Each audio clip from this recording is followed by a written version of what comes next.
guys? What's up? Retake. Lights, camera, action. Hello guys. Welcome to our channel, our vlog. आज चाहिँ हामी वज्र योगिनी जाँदैछौँ हैन त? हजुर हो तपाईहरु सबैजना सन्चै हुनुहुन्छ हैन हामी दुईजना पनि सन्चै छौं and enjoy our vlog. Don't forget to like, share and subscribe. Okay, let's go. अहिले चाहिँ हामी SOS लिएर आइपुगिसकेका छौं पुरानो बाटो पहिला कति हिँड्थ्यो अहिले राम्रो बनाएको छ बाटो पहिला पनि राम्रै थियो कता हो भयो घरहरुको भ्यूहरु यतातिर चाहिँ खुल्ला एरिया देखिन थाल्यो बोडे हजुर यो चाहिँ बोडे भन्ने ठाउँ हो गेस कहाँ पुग्यौं गाइस हामी यहाँ चाहिँ एकदमै राम्रो भ्यू रहेछ हरियाली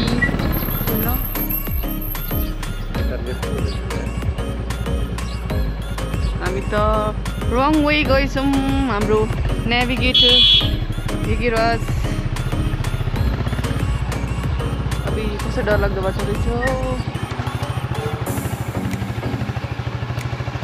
एकदम सानो बाटो छ कस्तो छ भनेको के मैले सानो कन्भिक्सन नि होला गाइस हामी चाहिँ यो नयाँ पार्टीको बाटो आइपुग्यौं हाम्रो नेभिगेटर एकले एउटा बाटो मिस गर्नुभयो त्यो कारणले गर्दाखेरि चाहिँ हामी हाइवे नै निस्किनु पर्यो त्यो कारणले चाहिँ हामी यो हाइवेमा निस्केर जाँदैछौँ यो हाइवे चाहिँ एकदमै ब्रोड छ कि लाइक काठमाडौँ भित्रै पर्छ नि त हजुर भन्नुहोस् त तिमी हो नि नेभिगेटर त म त चालक भइहाल्छु कस्तो अनि हाम्रो यो चाहिँ चालक बाइक ड्राइभर प्लस नेभिगेटर हुनुहुन्छ म चाहिँ पछाडिको के भन्छ प्यासेन्जर प्रिन्सेस हो त्यही भएर म नेभिगेट गर्ने काम चाहिँ गर्दिनँ प्यासेन्जर प्रिन्सेस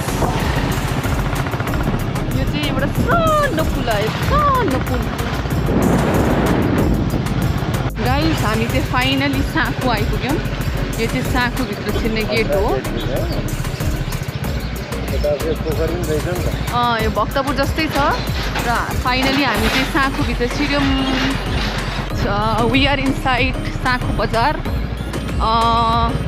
साली नदी भनेर माघको अन्तिम दिनसम्म लाग्ने मेला चाहिँ यही हुन्छ हैन यही मतलब यतैतिर हुने गर्छ साली नदी जुनमा चाहिँ त्यो सतीले चाहिँ सती देवीजीले किन हाँसेको नहाँस न मैले भन्ने बिर्सेँ कि त्यो पतन गर्नुभएको थियो होइन पतन गरेपछि चाहिँ साली नदी भन्ने चाहिँ के स्थापित भयो भनेर चाहिँ बुझिँदो रहेछ मैले चाहिँ अस्ति थाहा पाएको होइन थाहा पाएको भन्नाले उहाँको खुट्टा पतन भएको ठाउँमा पनि मन्दिर जस्तो बनाएको रहेछ कि हो यो चाहिँ यहीँ पर्छ होइन एकदम माघ महिनामा चाहिँ पवित्र मानिने ठाउँ हो यो चाहिँ सो हामी चाहिँ यही एरियामा चाहिँ हामी अहिले के भन्छ हिँडिरहेको छौँ अनि यहाँ चाहिँ नेवारी मैले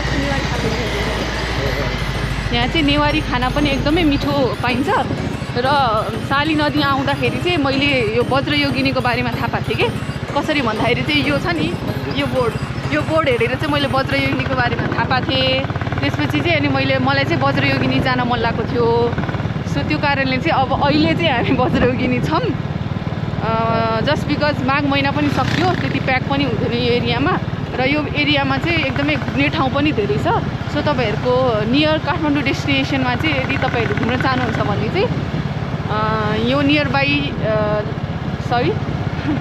यो ठाउँलाई चाहिँ आफ्नो डेस्टिनेसन बनाउन सक्नुहुन्छ इट्स नाइस काठमाडौँबाट एकदमै नजिक पनि छ र तपाईहरु एकदम रिल्याक्स पनि फिल गर्न सक्नुहुन्छ किनभने एकदम खाली छ आनन्दको ठाउँ छ हैन अनि if you want to have a Newari food तपाईँहरूलाई खान मन छ भने पनि Sankhu is a good place. यहाँ चाहिँ पाउहरू पनि पाउँछ होइन। अहिले पाउहरू किनेको हामी सायद ब्लग धेरै लामो भएन भने त्यो पनि देखाउँछौँ होइन। र या द्याट्स इट। तपाईँहरू भ्यू इन्जोय गर्नुहोस्। डाँडा काँडा बाटो पनि एकदमै राम्रो छ, एकदमै शान्त ठाउँ। यहाँ चाहिँ धेरै तपाईँहरूले चाहिँ खेती देख्न सक्नुहुन्छ, नर्सरिजहरू। Yeah it's a good place to be. English बोक्दाकै बिचमा या त्यही हो गाइस।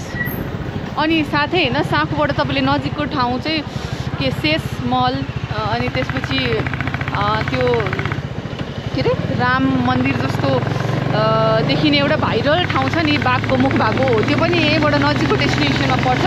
सो त्यहाँ पनि हजुरले चाहिँ टेम्पोहरू युज गरेर टेम्पो चढेर चाहिँ जान सक्नुहुन्छ। फाइनली हामी चाहिँ अब डाँडा काँडाको बाटो अलिकति उकालो बाटोतिर चाहिँ फाइनली आइपुगिसकेका छौँ। म चाहिँ त्यही त फोटो हेर्दा चाहिँ डाँडा काँडा जस्तो लागेको थियो। सो यस गाइस, भ्यू चाहिँ यस्तो छ।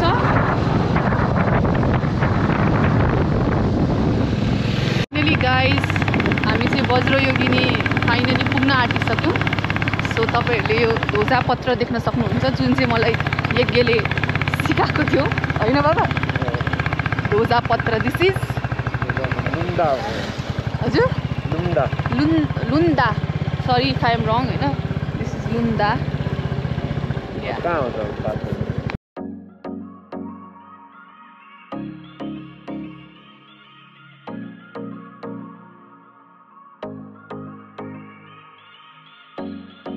हामी चाहिँ एकछिन भ्यू इन्जोय गरेर हामी फेरि मन्दिरतिर गयौँ। यसरी देउताहरू हुनुहुन्छ। काइन्ड अफ मङ्की टेम्पल रहेछ होइन। यो जात्रा पनि लाग्छ जस्तो लाग्छ हेर्नु मलाई एकदम। खै आज चाहिँ किन हो एकदम खाली आनन्द छ कि है। वाह, दिस mesmerizing view.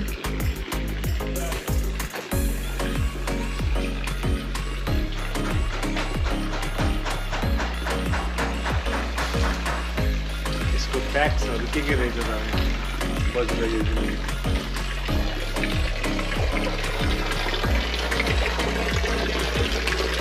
ढुङ्गे धारामा पानी पाइपबाट आइरहेछ।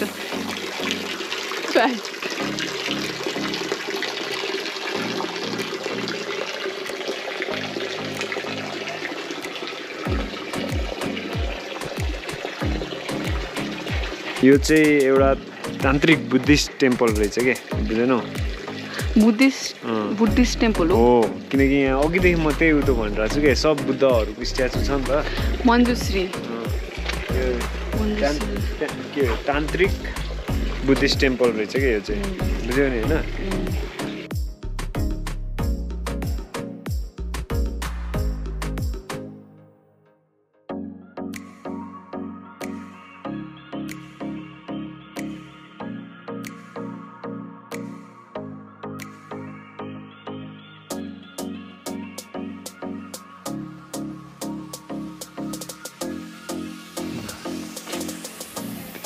Beauty of वज्रयोगिनी किन मन्दिरको ढोका।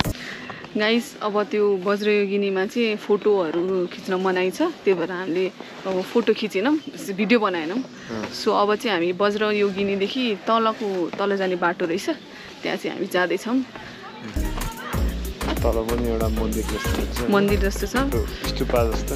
हजुर हेर्न सक्नुहुन्छ, लुक्स नाइस होइन। हामी यहाँ फोटोहरू खिच्छौँ होला सायद। अनि वज्रयोगिनी टेम्पलले चाहिँ हाम्रो रिलिजियस टोलरेन्स जस्ट लाइक स्वयम्भूहरू होइन, एकदमै रिलिजियस टोलरेन्सलाई फलो गर्ने रहेछ। त्यो तान्त्रिक बुद्धिस्ट टेम्पल भए तापनि हिन्दूहरू चाहिँ आएर चाहिँ त्यहाँ पूजा गर्नुहुन्छ होइन। इभन बुद्धिस्टहरू पनि आएर पूजा गर्नुहुन्छ। So it's nice to see त्यस्तो कुराहरू होइन। मिनी स्वयम्भू आयो। ढुङ्गाको कसरी बनायो होला कि एउटा ठुलो ढुङ्गालाई काटेर दामी हेर्नु सिङ्गल हो नि त होइन कि प्लास्टर गरे त होइन होला के हो जोड्दै जोड्दै प्लास्टर पनि गरे हुनसक्छ होइन यहाँ बुद्धिस्टको हाम्रो मोनास्ट्री छ भने यहाँ चाहिँ हाम्रो बुद्ध भगवान हुनुहुन्छ ऊ त शम्भुको आँखा नि बनाएको थियो कि त्यहाँ ट्याक्क माथिबाट यता तलतिर आएपछि यहाँ फेरि अर्को एउटा सानो मन्दिर जस्तो रहेछ के बलि दिने ठाउँ हो रहेछ बलि दिने ठाउँ जस्तो छ अनि तल तल चाहिँ यस्तो पिकनिक स्पटहरू त्यस्तोहरू छ होइन त स्पट त होइन होला है भजन गर्ने ठाउँ होला हौ वेलकम टु वज्र योगिनी लेखेर छ यो नेचुरल रिट्रिट आनन्द आएर होला नि तिमीलाई कि कस्तो भइरहेछ राम्रै ठाउँ छ त्यो धेरै त्यो काठमाडौँमा बस्दा बस्दा होइन तिमीलाई त नि कस्तो तिमीलाई तिमी चाहिँ बस्दैनौ त तिमी चाहिँ बस्दैनौ त कस्तो कुरा गर्छौ ओइ त्यहाँ हेर न कस्तो मजाले सुतेको बन्दरु खै कहाँ हो त्यहाँ तिम्रो साथी त हो नि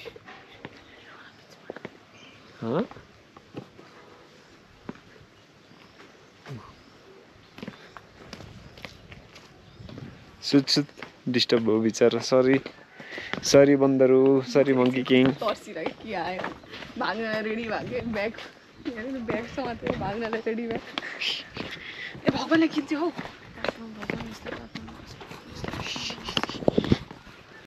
ल गाइज यहाँ ढुङ्गे धाराहरू पनि टन्नै छ है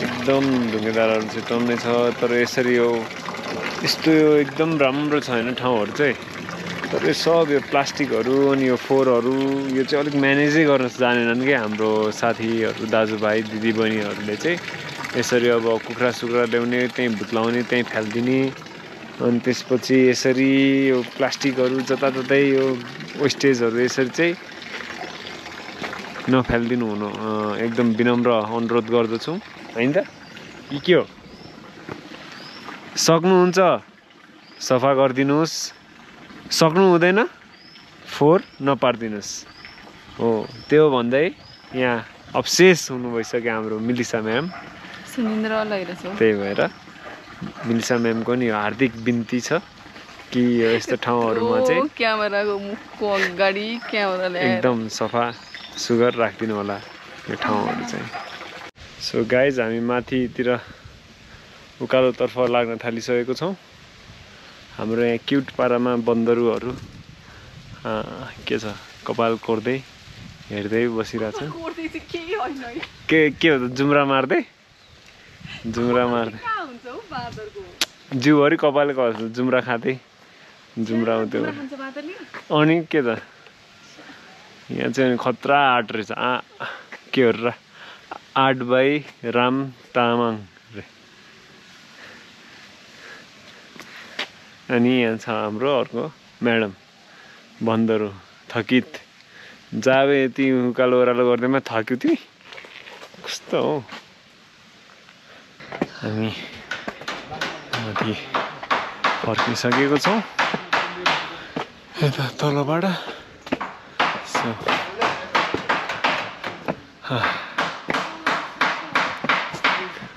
This is Vajra Yogini, guys. So, guys, अगाडिबाट चाहिँ फोटो खिच्न नदिनु रहेछ देख्न सक्नुहुन्छ कत्रो ठुलो ढुङ्गा छ हैन ढुङ्गाभित्र गुफा हैन ढोका रहेछ ढुङ्गाभित्र रुम रहेछ हिँड्न